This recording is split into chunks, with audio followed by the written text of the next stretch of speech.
Something massive is brewing in the WNBA, and this time, it has nothing to do with highlight reels or final scores.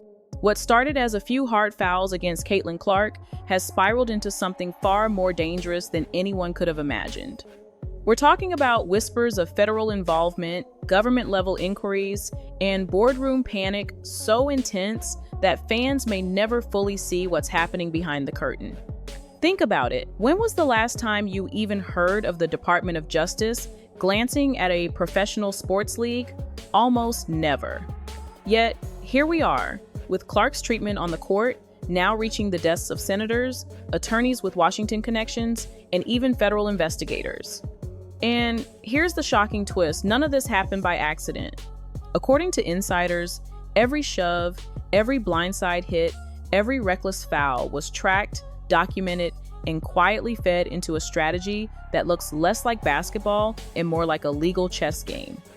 The WNBA thought this was about sports, but Caitlin Clark's team just turned it into a battle the league may no longer be able to control. This is no longer just the story of one rookie. This is a story about power, money, and how the biggest star in women's basketball just forced the league into a showdown it never saw coming. On the surface, it all looks simple.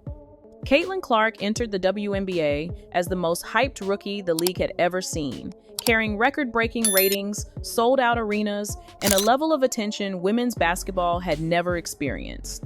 She was marketed as the future, the golden ticket, the player who could finally drag the WNBA into mainstream relevance. But with that spotlight came something darker. From the very beginning, Clark wasn't just tested, she was targeted. Fans saw the clips everywhere. Kennedy Carter blindsiding her in front of the cameras with zero hesitation. Diamond DeShields charging into her like it was an NFL play. Marina Mabrey shoving her so hard it looked more like a hockey brawl than a basketball game. Even veteran Tina Charles sneaking in a cheap shot to Clark's back, thinking nobody would notice. These weren't isolated plays. They became a pattern, a theme, and those videos spread like wildfire across social media. At first, the narrative was predictable: welcome to the W. Analysts said she needed to toughen up. Commentators dismissed it as part of her rookie learning curve. And the league executives? Silence. No strong statements, no warnings, not even a hint of discipline. But fans weren't buying the excuse. They saw the compilations trending, the hashtags demanding protection, the slow-motion replays where Clark was repeatedly hit harder than anyone else on the floor. What looked like tough defense quickly turned into something far more sinister, a clear target on one player's back. And while the media brushed it off as standard rookie hazing, Clark's inner circle saw something else entirely. They saw a systematic pattern, one that could be weaponized, turned into leverage, and eventually into a federal issue that the WNBA would never be ready for. These weren't just random fouls or heat-of-the-moment plays. They were part of a larger culture, a deliberate effort to test Caitlin Clark, break her rhythm, and make her think twice every time she touched the ball. Inside locker rooms, players admitted it openly. Clark was being sent a message, and that message was clear. You don't just walk into this league and take over without paying a price. But here's where it gets dangerous. Those admissions didn't stay hidden for long. Clark's representation, one of the most powerful networks in all of sports, was quietly keeping score.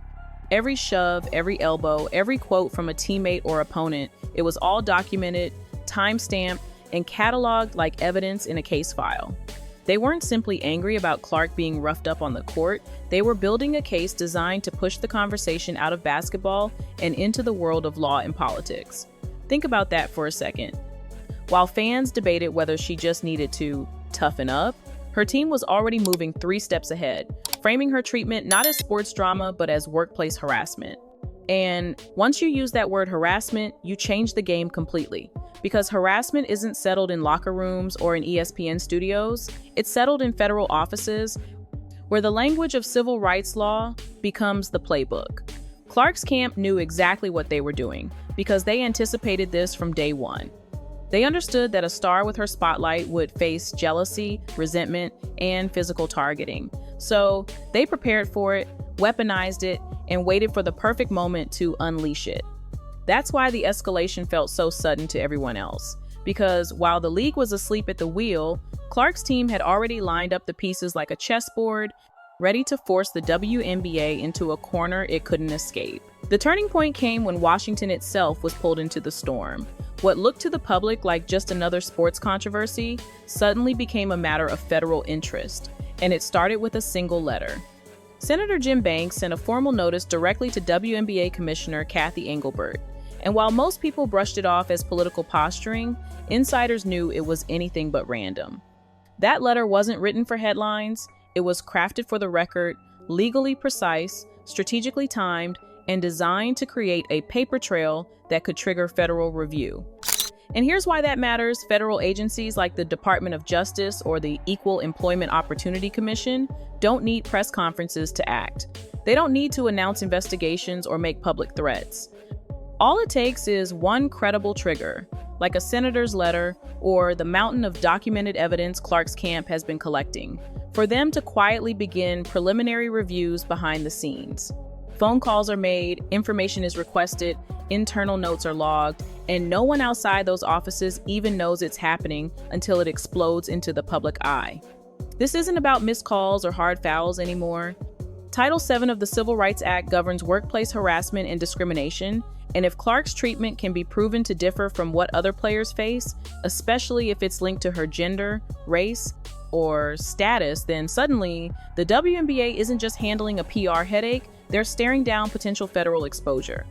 And federal exposure means reforms, forced transparency, and the nightmare scenario for any sports league: discovery, the legal process that drags every internal email, every private message, every unspoken truth straight into the spotlight. If the legal angle wasn't enough to terrify WNBA executives, the economic reality should be. Caitlin Clark isn't just a rookie, she's the single most valuable asset the league has ever had, and the numbers prove it.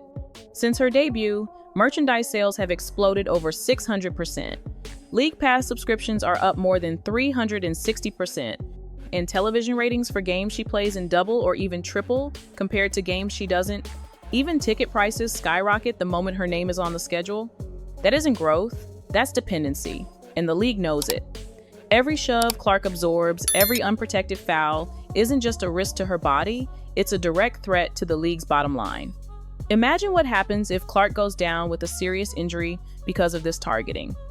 Viewership tanks, sponsors start asking uncomfortable questions, momentum stalls, and the WNBA's historic rise collapses overnight. That's why insiders say Clark's team has already weaponized these numbers without ever needing to issue a threat. They simply point to the data and let the league do the math. If you can't protect the one player responsible for your financial survival, then you're gambling with the future of the sport. And that kind of leverage is impossible to ignore, because sponsors, networks, and investors don't tolerate uncertainty. This isn't just about fouls anymore, it's about whether the WNBA is willing to risk its entire boom period by refusing to protect the very player who made it possible. And if the league thinks money won't dictate its next move, they're in for a brutal awakening, because economics doesn't care about excuses, it only cares about results. But here's where things get even messier: the cultural tension sitting at the very heart of this league. Caitlin Clark isn't just any rookie, she's a straight white woman stepping into a league that is predominantly Black and openly LGBTQ+. On the court, that shouldn't matter, basketball is basketball. But behind the scenes, those dynamics fuel jealousy, resentment, and a culture clash that nobody in the league office wants to talk about. Former WNBA star Candace Wiggins warned about this years ago when she said she felt bullied out of the league for being straight, and while her words were dismissed back then, people are now looking at her testimony with new eyes. Was she describing the exact culture Clark is facing today? Even the All-Star voting told a story. Clark shattered records with 1.3 million fan votes, more than any player in league history. But when it came to the player-only vote, she ranked 9th among guards. 9th. That isn't about skill, that's about resentment. Analysts like Dick Vitale didn't hesitate to call it what it was: jealousy. And jealousy in sports doesn't stay harmless. It becomes hard fouls, cold shoulders, and selective enforcement of rules. Insiders say even referees have echoed the sentiment that Clark's rise needs to be managed, and that means letting more physical play slide when she's on the court. That's not tough defense, that's discrimination, and Clark's camp knows it. They aren't framing this as just bitter rivals being rough, they're framing it as workplace harassment tied to identity and status. The exact kind of bias federal civil rights laws were designed to address. And that's why this isn't just a basketball problem anymore. It's a cultural flashpoint that could explode far beyond the WNBA. And here's what truly terrifies the WNBA. Not the headlines, not the trending hashtags, but the looming shadow of discovery. Because once this moves into federal territory, every private conversation, every email, every internal memo can be dragged into the public record. And let's be honest, every workplace has ugly receipts. Executives vent in emails, refs talk in group chats, coaches fire off comments they'd never want to see on ESPN's front page. But if Clark's case escalates into a civil rights battle, all of that becomes evidence. Imagine the fallout if investigators uncover messages where executives mocked complaints, downplayed incidents, or admitted they planned to let the players handle it. Suddenly, this isn't about fouls or rivalries anymore. It's about negligence, bias, and institutional failure at the highest level. And it wouldn't just stop at the league office. Discovery could reach referees, team staff, even communications between players and coaches. Every text, every note, every so-called harmless joke could be weaponized against the league in federal court. That's why insiders say league lawyers are working overtime right now, not to stop what's already happened, but to brace for what's coming. Because once the door to discovery cracks open, watchdog groups, the media, and sponsors won't just peek inside, they'll tear everything into the spotlight. And the damage won't stop with the WNBA. The NBA could get dragged in as the parent league, sponsors could face backlash for standing behind an institution under investigation, and networks would be forced to explain why they cashed in on Clark's ratings while ignoring her treatment. All it takes is one lawsuit, one unsealed document, one leaked email, and decades of brand building could collapse overnight. And that's the leverage. Clark's team knows they have the quiet but devastating power of forcing the league to show its own dirty laundry to the world. If lawyers and federal agencies weren't enough to worry the WNBA, the real accelerant is the media machine that's already spun out of their control. Caitlin Clark isn't just a basketball player anymore. She's a headline, a hashtag, a trending topic that refuses to die. Every shove, every foul, every moment of silence from the league doesn't just stay on the court, it explodes online. TikTok edits rack up millions of views overnight, slow motion replays go viral with dramatic music, and Twitter debates spiral for days with fans demanding answers.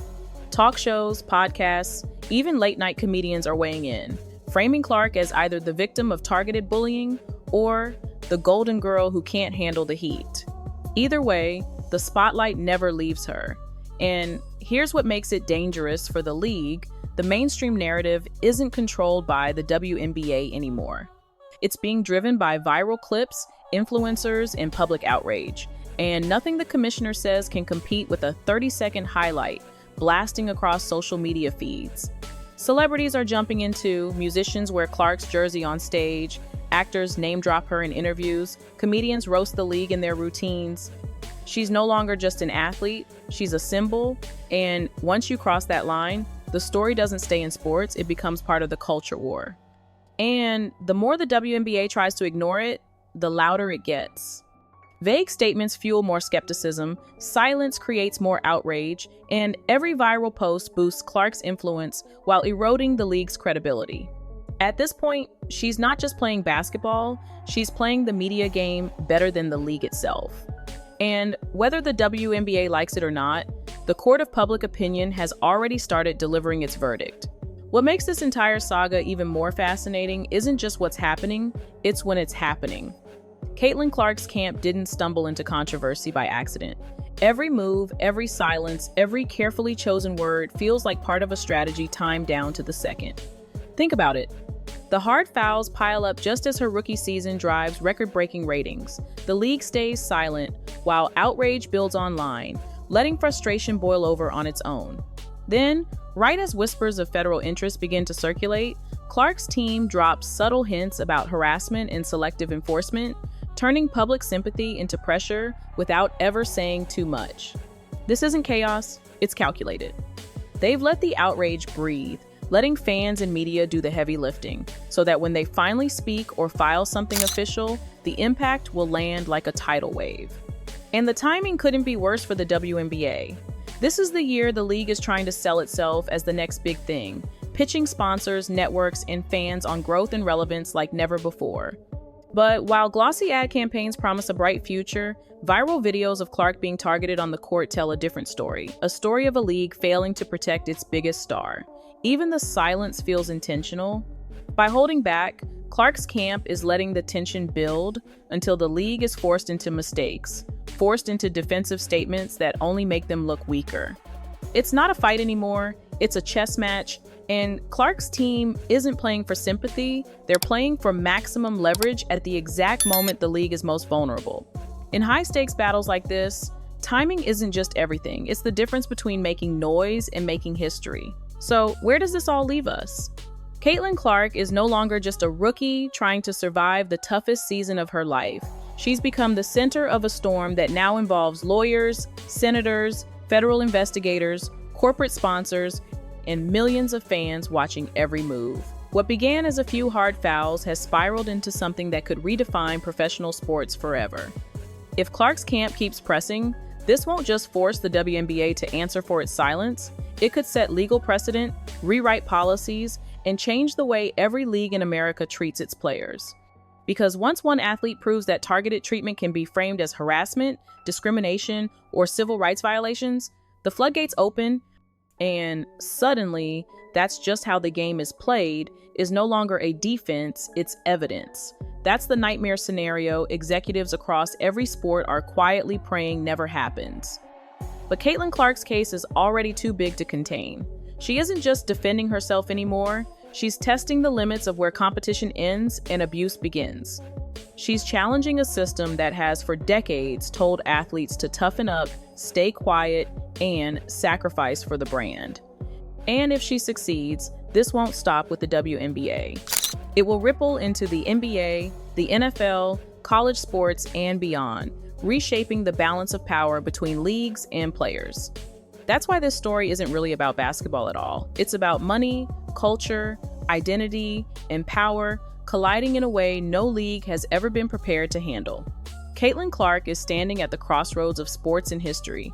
And whether you love her, hate her, or simply can't look away, one thing is undeniable. What's happening right now is bigger than a game. It's a revolution in real time, and the WNBA is finding out the hard way that when you try to silence the biggest star you've ever had, you don't just risk losing control of your league, you risk changing the future of sports forever.